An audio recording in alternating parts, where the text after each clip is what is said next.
Unom ka mga butang nga kinahanglan nimong tuuhan mahitungod sa imuhang kaugalingon.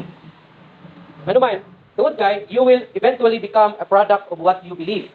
Mahimo jud ka nga produkto sa kung unsa man ang imong gituuhan. Kung mituo ka nga huyang ka, mituo ka nga dili ka lik-on, mahimo jud nga dili ka lik-on. Tanan na mga gina-consider nato na mga great athletes, nag-start gid sila sa pagtuo sa ilang kaugalingon na kaya nila. Kay kung musaka ka sa ring aron mo boxing unya, wala kay salik sa imong kaugalingon, posible dili jud ka mo daog kay nagtuo naman kadaan nga pildi ka.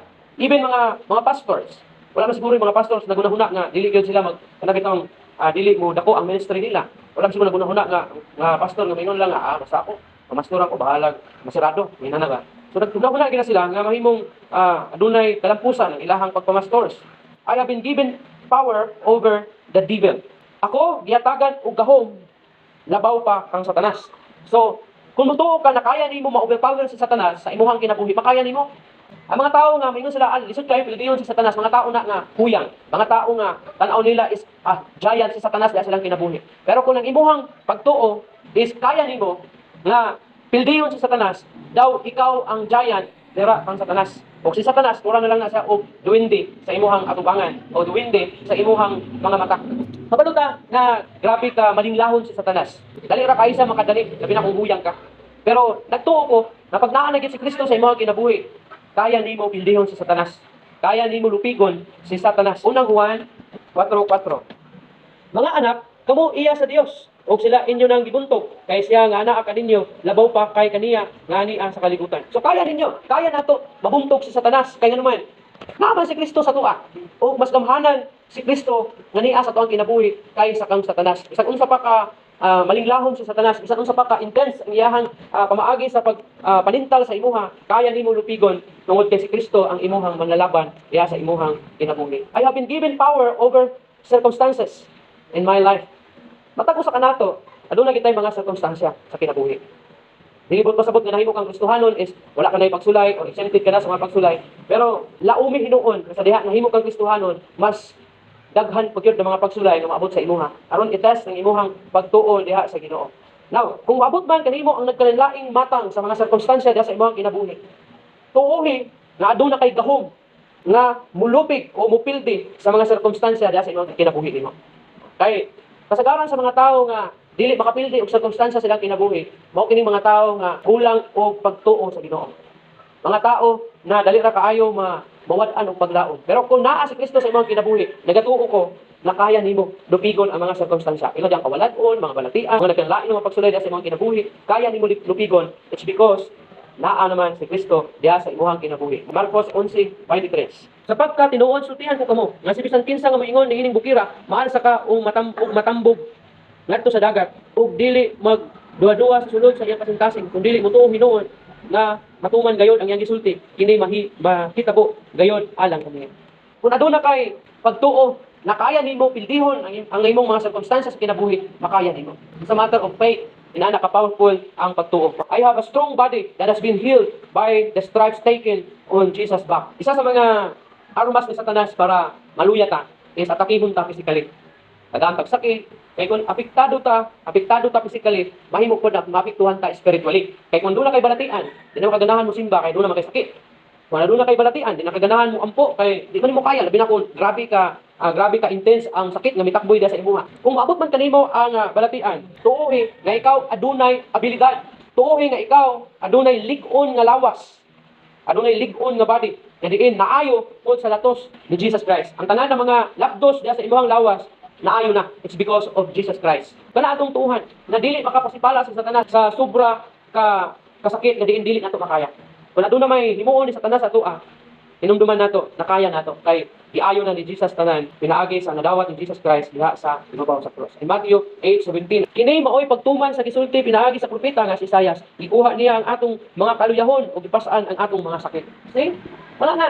Gikuha na ni Jesus Christ ang atong mga sakit. Apil nga iyahang gipakamatyan didto sa cross. Apil nga iyang giantos. I have the ability to control my mind and cast out evil thoughts.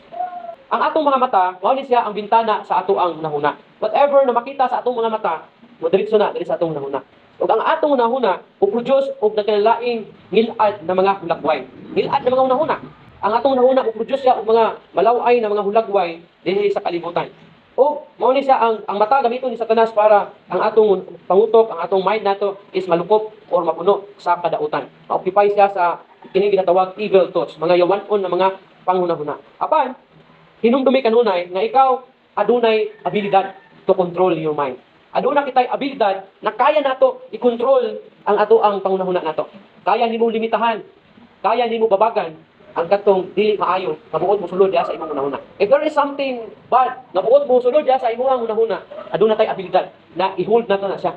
Aduna tay abilidad na babagan nato para dili siya makasulod sa atong unahuna. Walay dili makaya basta naa si Kristo sa ato ang kinabuhi.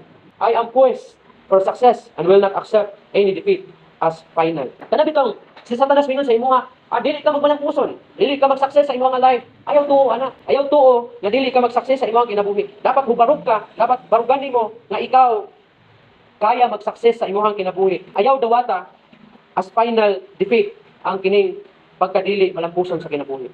Kung naa man kay mga desire, handog sa kinabuhi, na mahimong successful, ayaw sugot na mawad-an ka kaisog nga ipadayon ang imuhang tinguha ng balampuson sa kinabuhi. Kaya si Satanas, buhato niya ang tanan para dili lang ka mahimong successful.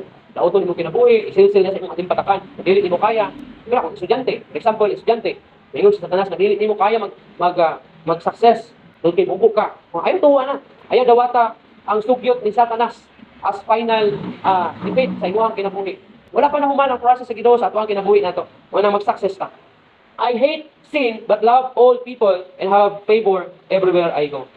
Dapat tuuhan nimo sa imong kagalingon na nasilag ka sa sala. Kay isa sa mga reason nganong dili ta makalingkawas sa pagpakasala is tungod kay wala mo gud ta mituo nga gikasilagan nato ang sala. Wala tuuhan nato sa atong kagalingon nga gikasilagan nato ang sala ug gihigugman nato ang tawo bisan asa pa man ta moadto. Kay isa sa mga gusto ni Satanas dili ka mahimong friendly nga tao. Isa sa mga gusto ni Satanas pud nga is mahimo kang dautan diha sa mga mata sa tao. Tungod sa sin. Bina kung naglunang ka diha sa sala, mga nangilad kay na mga sala. Ang mga tao di man ganahan sa imo. Kung kawatan ka, wa may tao gusto makipag-amigo sa imo, gawas lamang atong kawatan. Kung drug pusher ka o drug user ka, wala may laing tao gusto makikigala sa imo ha. Kay ang tingali kung namin makikigala sa imo, kadto ra kung pareha sa imo ang drug pusher o drug user. Ato na gud nang hunaon. Kung nakay tao nakit-an na kanang kriminal, human as we are, kung bakit tao kahadlok, nakita ni man tao nga ang tawanan nakapatay, nakagawas sa dena. Bisan kung gibayaran na niya ang iya sala dito sa bilangguan, ikaw nga nasayod sa iyang gihimo. Mag-alanganin ka sa mga tao. Mag-alanganin ka, mag-amigo sa iya. Inana ang nahuna sa tao. Mo kanay gusto ni Satanas nga dili ganahan ang tao sa imuha tungod sa sala. Manang tuoy sa imong kagalingon nga you hate sin. Di ka silagan nimo ang sala. O gihigugman nimo ang mga tao. Bisan asa pa man ka, wadto. Proverbs 12:2, panultihon 12:2. Ang usa ka maayong tao, makabaton og kahimuot gikan sa Ginoo. Apan ang tao nga dautan og mga laraw, iyang silutan. See? So, tuuhan nato sa atong kagalingon, nagikasilagan nato ang sala. O gihigugman nato ang mga tao nga dili man gusto sa Ginoo. Tinumduman nato ang word sa Ginoo, nasilutan gayud sa Ginoo ang nagpadayon sa pagpakasala.